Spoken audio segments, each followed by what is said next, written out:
Good morning. Today is Monday, January 2nd, 2023. Early in my career, I faced issues I expected to face and continue to face today.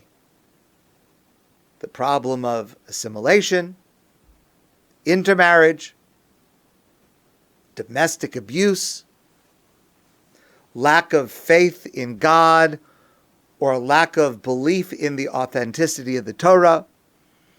And sadly, I have not solved any of these problems yet.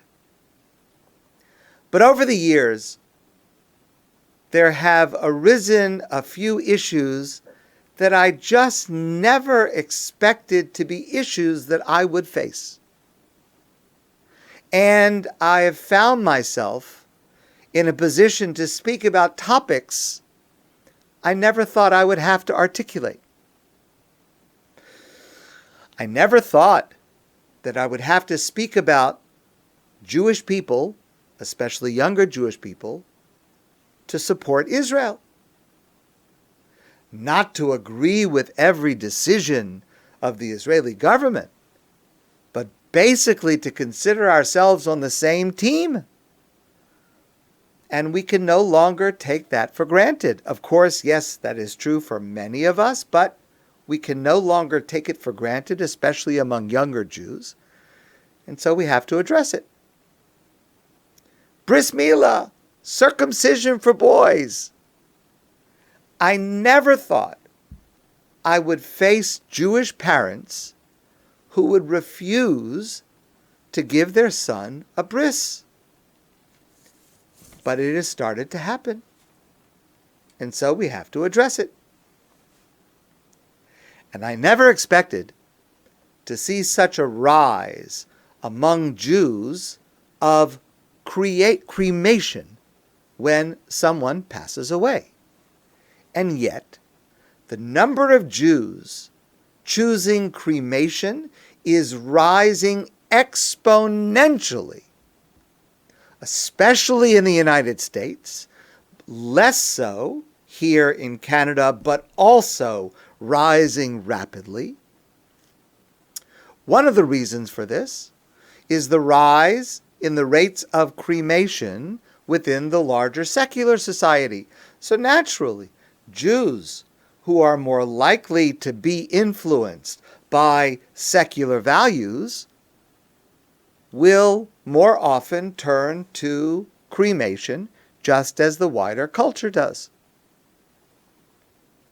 Many people who choose cremation choose it because it is cheaper than burial, though our community, like almost all Jewish communities, provides Jewish burial for those in need.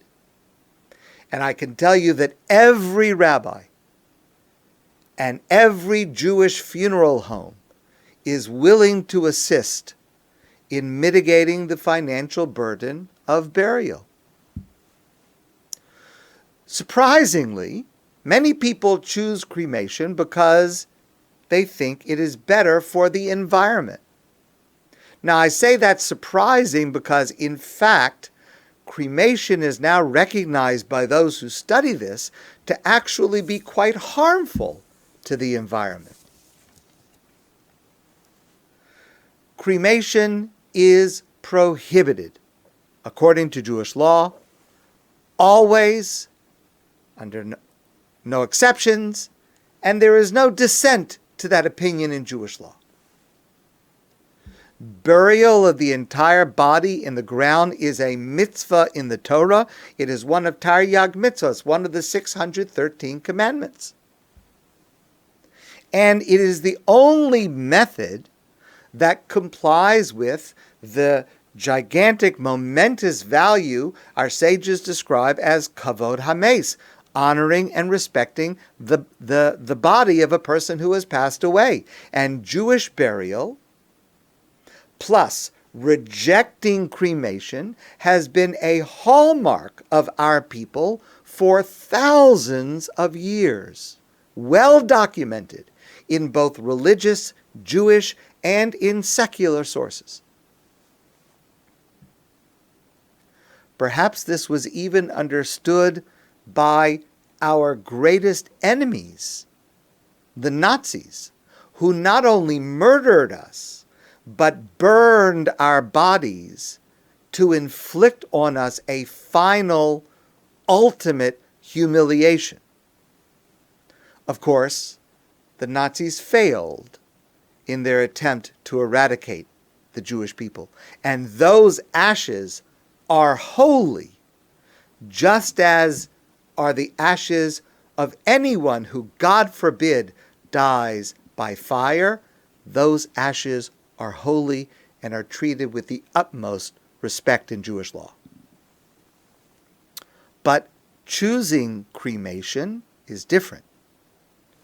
In most places, a Jewish cemetery will not allow the burial of ashes of a Jew who chooses cremation due to the severity of this prohibition. In addition to the technical reasons in Jewish law to prohibit cremation, there is a fundamental outlook on life that cremation denies. In the words of Rabbi Shmuel, first, ashes have no future.